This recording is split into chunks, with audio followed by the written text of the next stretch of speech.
જય જિનેન્દ્ર. જૈન અનુષ્ઠાન દ્વારા આજે ભક્તામર હિલરનો જે પ્રોગ્રામ છે એ પ્રોગ્રામની અંદર મારી સર્વ ભક્તામર હિલરોને શુભકામના.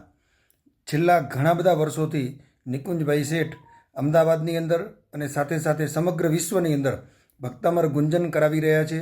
ઘર ઘરમાં ઘટ ઘટમાં જે ભક્તામરનો નાદ ગુંજાવી રહ્યા છે એમાં મારી એમને ખૂબ ખૂબ શુભકામનાઓ છે. સાથે સાથે જે પણ હિલર મિત્રો અહીં ભેગા થયેલા છે અમદાવાદના આંગણે, આ દરેક હિલર મિત્રો માટે પણ મારી એકદમ શુભકામના છે. હું તમને આ પવિત્રપણે એક સંદેશ આપવા માંગુ છું.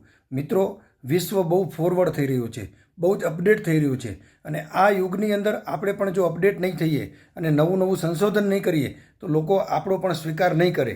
આવા સમયની અંદર હું બધાને એક જ મંત્ર આપું છું કે લોકોને ભૂલતા શીખવાડવો અને લોકોને ગ્રહણ કરવા કરતાં છોડતા શીખવાડો.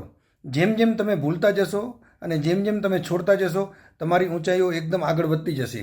હંમેશા પ્રાપ્તિ માટે મહેનત નહીં કરવાની, પાત્રતા માટે મહેનત કરવાની. અને જે લોકો પ્રાપ્તિ માટે મહેનત કરે છે એ ક્યારે પાત્ર બની શકતા નથી અને જ્યાં સુધી પાત્ર નથી બનતા ત્યાં સુધી પરમાત્માની કૃપા પ્રાપ્ત કરી શકતા નથી. અને જ્યારે આપણી કોઈ પણ સંસારિક સમૃદ્ધિની અંદર પરમાત્માની કૃપા ભળે છે ત્યારે એ સમૃદ્ધિ અમૃતનું કામ કરે છે, કર્મક્ષય કરાવવાનું કામ કરે છે. તમે સૌ મિત્રો આજે સાથે મળી અને જે પ્રોગ્રામ કરી રહ્યા છો એ પ્રોગ્રામના માધ્યમથી વિશ્વના ખૂણે ખૂણે ભક્તામર ગુંજન થાય, ઘર ઘરમાં ઘટ ઘટમાં ભક્તામર પહોંચે એવી મારી શુભકામના.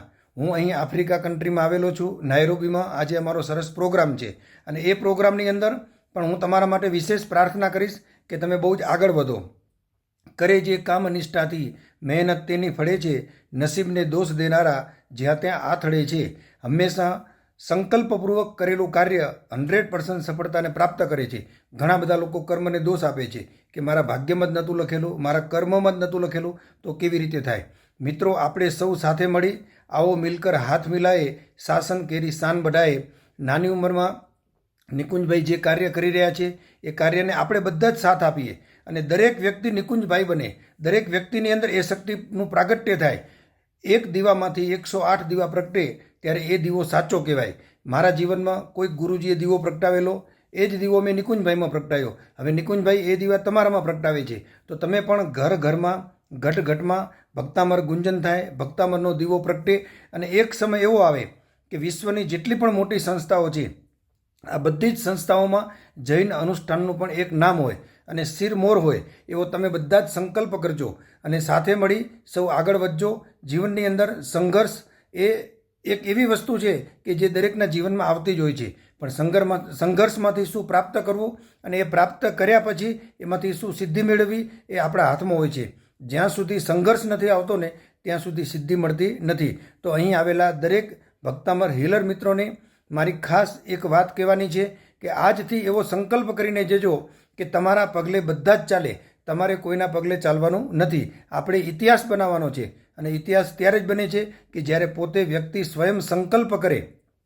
એ સંકલ્પ જ્યારે બ્રહ્માંડની સાથે ભળી જાય છે ને ત્યારે શુદ્ધ સિદ્ધિ પ્રાપ્ત થાય છે અને એવી શુદ્ધ સિદ્ધિ દરેક ભક્તામર હિલર પ્રાપ્ત કરો એવી મારી અંતરની મનોકામના. જય જિનેન્દ્ર. ભગવાનની આજ્ઞા વિરુદ્ધ કાંઈ પણ બોલાયું હોય તો મિચ્છામિ દુક્કડમ. છેલ્લે આજે પણ કહું છું કે દરેક હિલર વિશ્વના ખૂણે ખૂણે ભક્તામર ગુંજન કરાવે, ઘર ઘરમાં અને ઘટ ઘટમાં ભક્તામરનો દીવો પ્રગટાવે એવી પરમાત્માને શુભ મનોકામના.